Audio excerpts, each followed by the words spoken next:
Have you ever looked at other people and said, how come they always have great things happen to them? They're no different to me. Where's my good luck? If you've ever felt that way, if you've ever wondered why you're the loser and someone else is the winner, then you need to become best friends with your mind, especially your unconscious mind. Hi, I'm Marianne from One Life to Flourish, and welcome to tonight's episode of Monday Motivation, where we're going to find out all about how to become besties with your unconscious mind. So if you know someone who might find this topic interesting, relevant, helpful, anything like that, then please make sure they get to see it. Just use the button down below.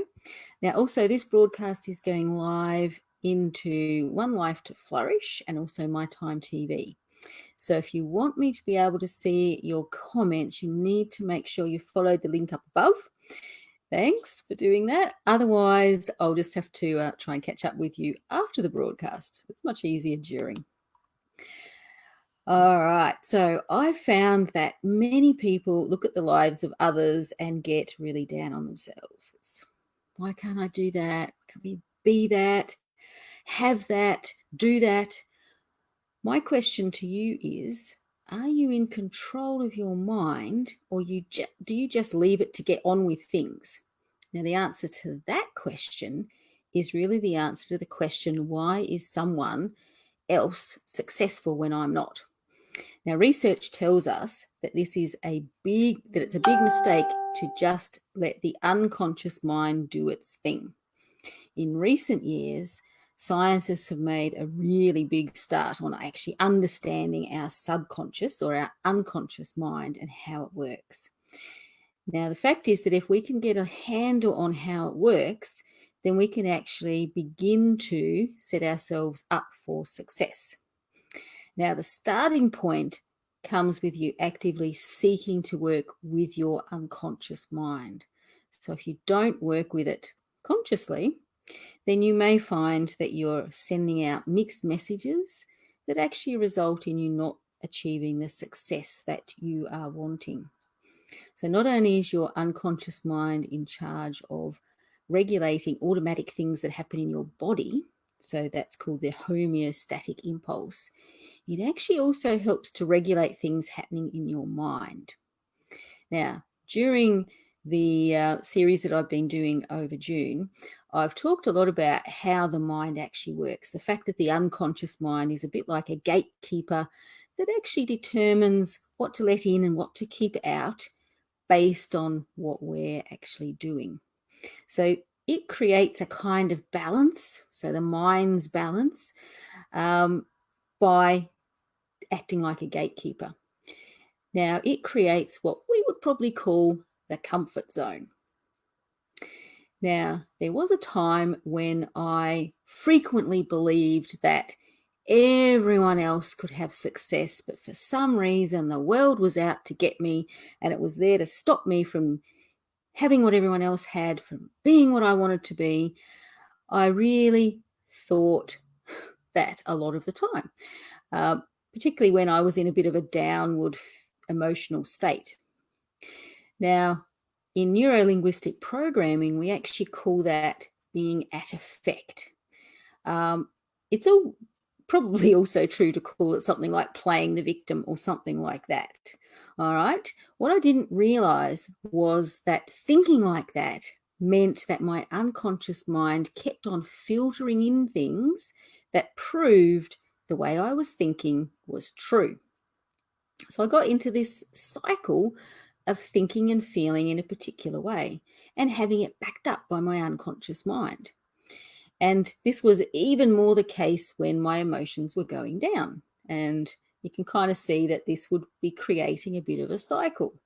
So I'd be getting the negative sort of feelings that would be supported by my unconscious mind, letting certain things in, blocking other things out, and my emotions would go down and down as a result. So basically, I wasn't working with my unconscious mind to try and create the change that I wanted. This was because I didn't know how to do it. I didn't even know that I needed to do it. But one day I kind of had a wake-up call and I said, I need to change. I knew that if I didn't do something to change, then I was just going to continue in the same way that I was, and I didn't want to keep doing that. So I began to make some big changes in my life. At this point, I still didn't understand what was happening with the unconscious mind. I just decided to make some changes. And the big changes that I started with was in living a healthier life. So I started to have some success with that and started to think, well, maybe I can be successful at stuff. Maybe I can get the results that I want. I still didn't know what was going on in my unconscious mind, but because of that change in my focus, I was getting fed things that would be leading towards my success rather than stopping my success. Now, also as part of that change, I actually started to read and find out more about how the brain was actually working. I was particularly interested in how happiness worked because I'd spent an awful lot of time feeling really down in my life, and I wanted to try and avoid that. So as part of that, I actually came to understand the unconscious mind a lot more. And there are lots of different things that you can actually do to work with your unconscious mind and make it your best friend. I've got quite a few different strategies, but I'm actually going to give you tonight my top 3 that I've used. You might find them useful and helpful, or you might have some others that you'd like to try as well, because there are lots of them out there. There are lots of positive ways that we can actually work with our mind. So the first one that I did was I actually gave myself permission to succeed. In other words, I focused on how I was going to have success rather than how I was going to have failure. And because that was my focus, that was what my unconscious mind started to feed into me. I started to get that idea around being successful. So a snowball kind of effect starts to happen. So give yourself permission to succeed, and you'll start to have some of those positive things being fed to you, and then it's much easier to succeed. It's kind of that revolving door idea. So the second one was I actually surrounded myself with positive things and positive people. I really started with the positive things. I actually started to find each day one positive quote that really sort of spoke to me, resonated with me, and gave me a little bit of a boost. If I found a really good one, then I would write it out and look at it and say it and think about it sort of like for a week or more. So I had all of that. Then I started to actually listen to podcasts and audiobooks when I was out driving to and from work and around the place. And that started to change the way that I was thinking as well. So with the focus on positive things. And then the final thing that I started to do was to actually find supportive people to spend time with. I didn't realize it, but I was spending a whole lot of time with people who were really negative, and that was part of the problem. So I started to actually change who I spent time with, found some online groups that were really supportive, some, groups, networks offline as well. So that kind of thing, surrounding yourself with positive things and people, just really helps because it feeds into your unconscious mind.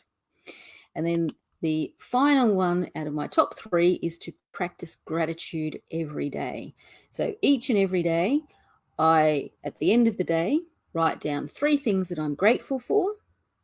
Some days it can be a stretch if it hasn't been a great day, but I find a way to do it. Sometimes I'm really drawing out of the barrel, and that's been an amazing thing. But probably in the last maybe 6 months, I've actually added in some journaling as well at the end of the day. So I reflect on my day and check in on myself, make sure that my thinking is still sort of in that positive way, and do a little bit of self-analysis as well. So that's actually been really helpful as well. But the gratitude, amazing stuff. So, like I said, there are many different things that you can do. These are perhaps 3 that you might find useful to get you started. Otherwise, see what your top 3 could be, put them into practice. If you find something that you're going to focus on that's positive, it's going to help you to build that success. So if you're unaware of what's happening with your unconscious mind and you're working with it, then you can actually get it to be your best friend in your success. And it will help you to actually achieve what you want to achieve. So today I want to tell you about another great way to actually start to work with your unconscious mind. Now, if this is something that you struggle with and you want some support in turning this around, then I'd invite you to think about joining my Get Moving with Confidence program. So over 4 weeks, we work together with your unconscious mind to get it to release old emotions, old ideas, things that are holding you back so that you can actually move into that successful future that you want. So usually the program is $200, but for people who are viewing this program today, you can have it for $185 if you contact me using the word success.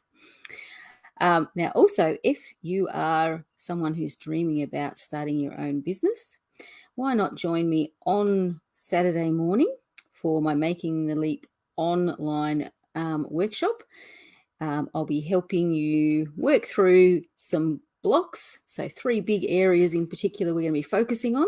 These might be things that are stopping you from actually getting moving into business. So I've put the link to that into the comments. So if you want to go and book into that, I'd love to see you there and get you moving on changing your future.